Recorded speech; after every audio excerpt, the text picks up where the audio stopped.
Hello, mate. Welcome to the talkSPORT Darts YouTube channel. And I can't believe I'm saying this. It's finally happening. Finally happening. We've spoken to Littler. We've spoken to Humphreys. Listen, speaking to the biggest darts names in the world is something that I truly love. And this is the first time that I get to speak to this man. The Heat. World number 10, Damon Heta. Mate, welcome to talkSPORT Darts. How you doing? Yeah, good.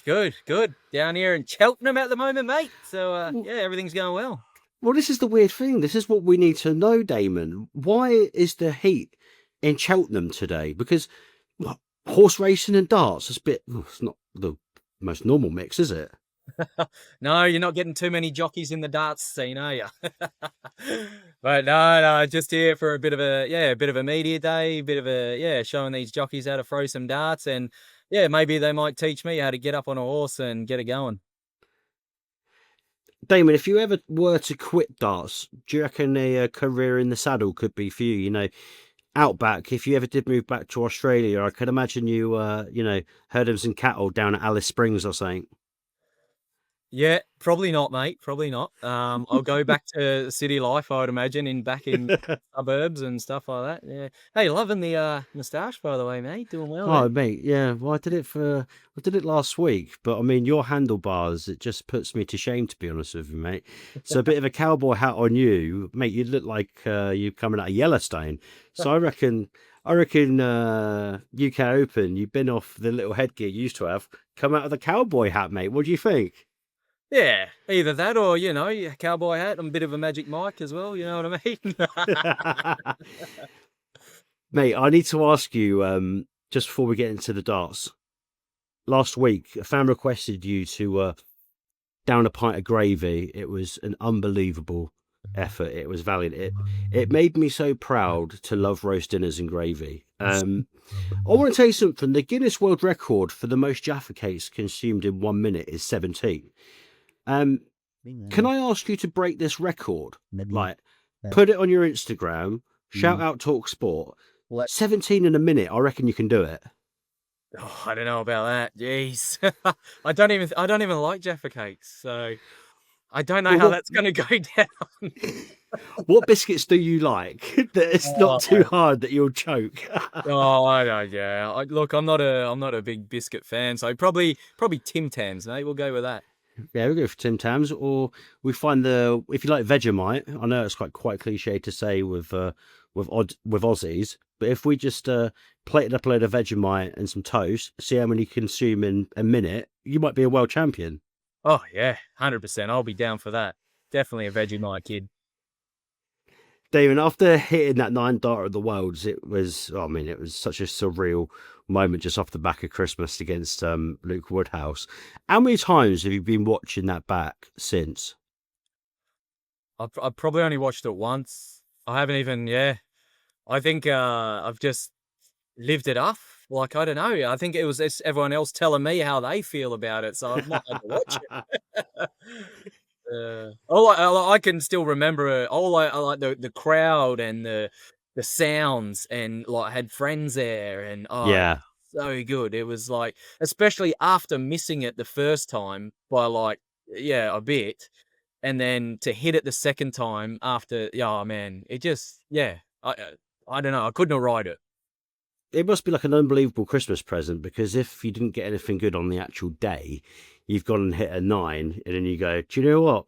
That makes up for just getting socks and boxers, doesn't it? Yeah. Well, just a little bit, mate. I still got the boxes, though. Don't you worry. And Mate, this week, Thursday, Premier League Darts heads down to Exeter for week 4. From what you've seen so far, is it a 3-horse race? Because I'm saying Humphreys, Littler, Gezi, front runners at the moment. yeah, I've just seen the results there, and that's how that's how it's looking. But like, it's a long old season, isn't it? At the end of the day, there's nothing to say that the boys at the bottom will turn it around halfway through, or you know what I mean. Like I said, it's a long season. There's a lot of darts to be played in between, so it depends how they manage their schedule and how good they feel and what they pull out of. And yeah, but I mean, if it's already kicked off that way, and they're already at the top end of the rankings, and they're the top end of the averages and the 180s, and you know what I mean. They're looking the goods, aren't they? And you can't really see them faltering too much either. So it is going to be a bit of a hard slog for those guys in the bottom. But they're all in the Premier League for a reason, and so hopefully, yeah, they all kick on and make it a more closer horse race. Recently, you've had a really good record against Gerwyn Price, beating him in the Masters at the beginning of the month. What do you think is the key to stopping Gerwyn, especially when he's on fire at the moment as well? Because he's pretty much a new man in 2025, it seems.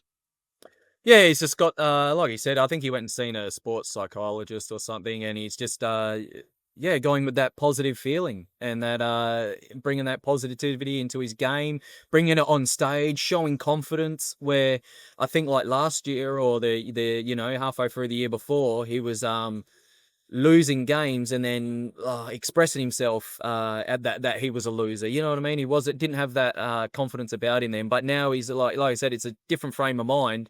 And it's just showing in his darts, and I think a lot of people probably can learn from that as well. And just it's all about that positivity and confidence.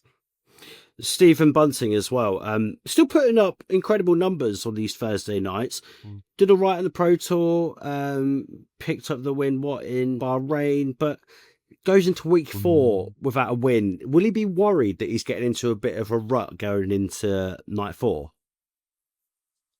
I think he's probably more or less just feels like he's still privileged just to be playing in the Premier League. Like, he's playing in it for 17 weeks and he's going to be on that stage. So I think he's still relishing being there in the moment. So it might not even, I think even if he didn't make the top 4, I don't even think he would be that disappointed because he's, you know what I mean? Yeah, he has had a good start with like you said, the Bahrain and, you know what I mean? Things were flowing and snowballing.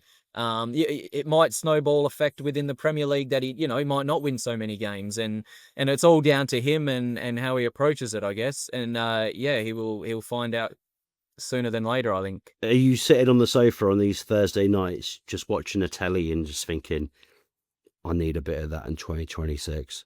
I need to add another Rolex to the collection as well. Look, Premier League is not always like it's never been on my radar just to go, all right, I need to do this to be Premier League, rah, rah, rah. I always look at the next event, and I want to, you know what I mean? It's all about ranking for me, and it's all, so Premier League has always been this one. If I ever get asked or ever get picked, there's no way I'm going to turn it down because you're silly to turn it down. But I'm not going to dwell on it. I'm not going to lose sleep. UK Open this weekend as well. Minehead, Butlins. You're a semi-finalist last year. Is this the year that Damon Heta goes one step further, mate? I would love to see you lifting a nice bit of silverware this year. Oh, it'd be brilliant, mate. I wouldn't love anything else. Like I said, I've been putting in the hard yards, especially the last couple of weeks. I've just been, smashing my board. I like it down there. I like the event. As a spectator, it would be, to me, I think that's the best event. You know what I mean? You get to see all the players, you go down, you got all those boards, you got second stage, mate. Like, if I tell any spectator that wants to go to the darts, I say go to the UK Open. It's the best one. But no, I've had some good runs down there. So one more to go, one more stage, and then win it. Happy days. That'll be magic. And last one from me, just really, really, really quickly. If you win it on Sunday, Damon, how are you going to be celebrating in Butlins? Because I tell you what, you've been there before many a time, and you know that you can have a good time in Butlins. You could go to an 80s night, a 70s night. How will Damon Heta be celebrating if he gets that silverware on Sunday? Oh man, I'll probably just go back to my room and pass out. I don't know. I wanted an invitation to the after party, Damon. I know. Maybe I'll just invite everyone back to my unit, and we can all just have a party until the early morning. Hey, that could be the game. Damon Heta, thank you so much for your time. Speak to you soon. Brilliant, mate. Cheers. All the best. Cheers, pal.